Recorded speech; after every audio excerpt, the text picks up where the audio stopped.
दूंगा, परेशान नहीं होंगे, ताकि आप सुबह को ये ना कह सकें कि उलमा अपनी जिम्मेदारी नहीं निभाते। कोशिश करता हूं, मैं कोई आलिम नहीं हूं, लेकिन उलमा की चप्पलें मैंने जरूर सीधी की हैं। तवज्जो, अल्लाह फरमाता है ज़ालिकल किताबु ला रैब फी, वो किताब के जिसमें कोई शक नहीं, जिसमें कोई डाउट नहीं, जिसमें कोई शुबा नहीं। आपने हजारों लाखों किताबें पढ़ी होंगी, बड़ी बड़ी अच्छी किताबें आपने पढ़ी होंगी, मगर आपने देखा होगा कि हर किताब के शुरू में या आखिर में यह बात लिखी रहती है कि हमने अपने इल्म के मुताबिक किताब को लिख दिया है। अगर कहीं गलती नजर आए तो हमें उसकी इत्तिला दे देना, ताकि अगले एडिशन में उसकी इस्लाह की जाए, दोबारा से वो गलती ना छप पाए। दुनिया के सारे मुरत्तिबीन, सारे मुअल्लिफीन, सारे मुसन्निफीन, सारे राइटर्स का यही उसूल है कि किताब के शुरू में या आखिर में ये लिख देते हैं कि हमने अपनी मेहनत से अपने इल्म के मुताबिक किताब लिख दी है, मगर कहीं गलती नजर आए तो हमें उसकी इत्तिला कर देना, ताकि अगले एडिशन में उसकी इस्लाह हो जाए। दुनिया में लाखों किताबें हैं, मगर सब किताबों का यही हाल है।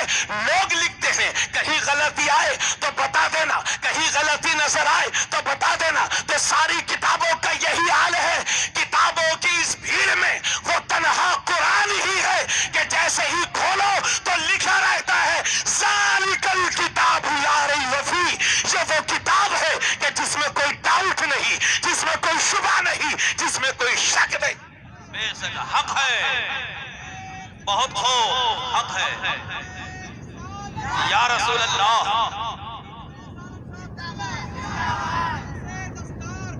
जिंदाबाद जिंदाबाद जिंदाबाद। या रसूल अल्लाह, कुरान कहता है, कुरान में किसी को कोई शक नहीं, लेकिन शक तो था। अरे भाई शक ही तो है, शक न होता तो तभी तो अच्छा खासा वसीम रिजवी जितेंद्र त्यागी क्यों हो गया होता। अगर शक नहीं होता तो अबू जहल मुसलमान न हो जाता। अगर शक न होता तो पूरी दुनिया कुरान पढ़ती। अगर डाउट न होता तो सारी दुनिया की कौमें कुरान पढ़ती। और यह भी मैं फख्र से कह सकता हूं कि दुनिया में सबसे ज्यादा किसी किताब की मुखालफत होती है तो वो कुरान है। मगर यह भी यकीन के साथ कहता हूं कि जिस किताब पर सबसे ज्यादा रिसर्च होती है वो भी कुरान है। जिस किताब को देख करके अमेरिका के साइंसदान मुसलमान हो रहे हैं, कलमा पढ़ रहे हैं, वो भी कुरान है। जरा जोर से बोलो, सब मिलके बोलेंगे तो मजा आएगा हजरात। तो कुरान में डाउट तो था, शक तो था, फिर कुरान कैसे कह रहा है कि कुरान में कोई डाउट नहीं, कुरान में कोई शक नहीं, कुरान में कोई शुबा नहीं? वजह उसकी यह है कि कुरान ने ऐसी ऐसी दलीलें पेश कर दी हैं कि अगर इंसाफ पसंद आदमी अगर कुरान की दलीलों पर गौर करे तो उसे कोई डाउट नजर नहीं आएगा, कोई शक नजर नहीं आएगा, कोई शुबा दिखाई नहीं देगा। तो मेरे भाइयों, जिस तरह से कोई अंधा कहे कि मुझे सूरज की रोशनी दिखाई नहीं देती, तो इसमें गलती सूरज की नहीं है, इसमें गलती अंधे की है, अंधे की।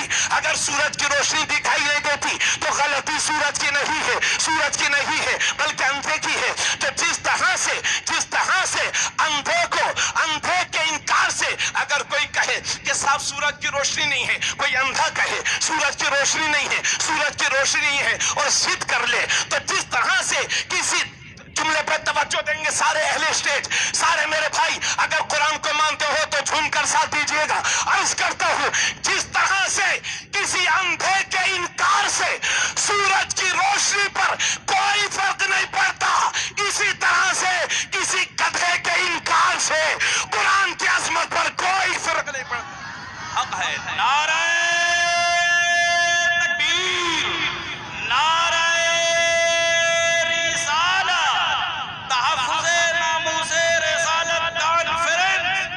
जलसे दस्तारे बंदी, हक है। और सच्ची बात यह है मेरे भाइयों, हिंदुस्तान के अंदर چاہے وہ ہندو ہو، چاہے سکھ ہو، چاہے عیسائی، چاہے بدھسٹ ہو، کسی بھی قوم کے ماننے والے ہو، کسی بھی قوم کے ہو، سچی بات یہ ہے کہ ہر قوم اور ہر دھرم کی اکثریت قرآن کی عزت کرتی ہے۔ بہت خوب، حق ہے۔ بولو بھائی، سچائی ہے کہ نہیں؟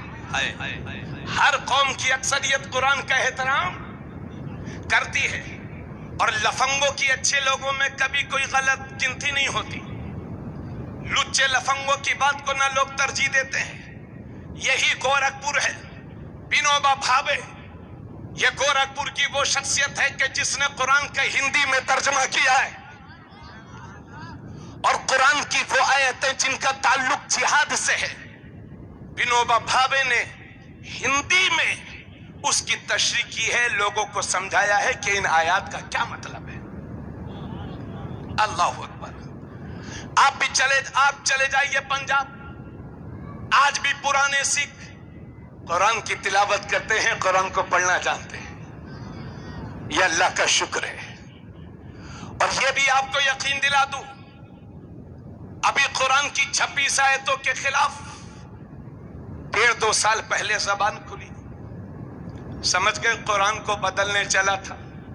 کیا یہ قرآن کا معجزہ آپ سب کو دکھائی نہیں دیتا کہ جو قرآن کو بدلنے آیا تھا وہ خود بدل گیا اور ہریدوار کی جیل میں آرام فرما رہے ہیں؟ یہ قرآن کا معجزہ نہیں تو اور کیا ہے؟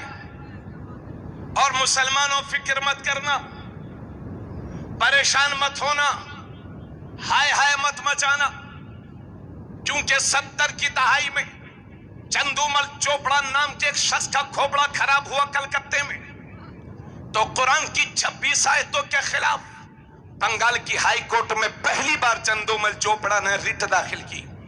نتیجہ یہ ہوا کہ ہائی کورٹ نے اس کی درخواست کو سماعت کرنے کے لیے قبول کر لیا۔ بنگال کے مسلمان پریشان ہو گئے، کیا جائے تو کیا کیا جائے، بات قرآن کی ہے۔ جب بنگال کے مسلمانوں کا غصہ بنگال کی حکومت نے دیکھا تو بنگال کی حکومت نے بنگال کے مسلمانوں سے کہا، مسلمانوں تمہیں پریشان ہونے کی ضرورت نہیں ہے، اس معاملے میں خود بنگال کی حکومت قرآن کے تحفظ کے لیے اس مقدمے کو بنگال کے ہائی کورٹ میں خود بنگال کی حکومت لڑے گی۔ یعنی ہمارے قرآن کے تحفظ کے لیے بنگال کی حکومت خود لڑ رہی ہے۔ نتیجہ یہی ہوا کہ اس کی ریٹ کو دور خارج کر دیا گیا اور اللہ نے قرآن کو عزت بخشی ہے۔ حضرات 1400 سال ہو گئے اس قرآن کو نازل ہوئے، یہ وہی قرآن ہے جو کربلا سے ہو کر کے آ گیا ہے۔ سن لو، مطمئن رہنا مسلمان، گھبرانے کی ضرورت نہیں ہے۔ ابھی 1.5 سال پہلے وہ لکھنؤ کا ملعون قرآن کی 26 آیتیں نکالنے کی بات کرتا تھا، اس نے ریٹ داخل کی سپریم کورٹ نے، تو سپریم کورٹ نے بھی بھاری تماچا مارا اور ذلیل و رسوا کر کے رکھ دیا۔ میرے مسلمان بھائیوں، فکر مت کرنا، اللہ کی قسم، ارے یہ 26 آیتوں کی بات کرتا ہے، اللہ کی قسم لے کر کے کہتا ہوں، قرآن کا نہ کوئی ایک رکوع مٹا سکتا ہے، نہ کوئی ایک آیت مٹا سکتا ہے، نہ کوئی ایک پارہ مٹا سکتا ہے۔ ارے پارہ تو دور کی بات ہے، نہ قرآن کا کوئی صبر مٹا سکتا ہے، نہ قرآن کا کوئی شعر مٹا سکتا ہے۔ قیامت آ جائے گی، وہ ملعون زمانہ ایک نہیں، ہزاروں لاکھوں لوگ سر پٹک پٹک کے مر جائیں گے، مگر اللہ کی قسم قرآن کی عظمت پر کبھی حرف نہیں آ سکتا۔ حق ہے، نعرہ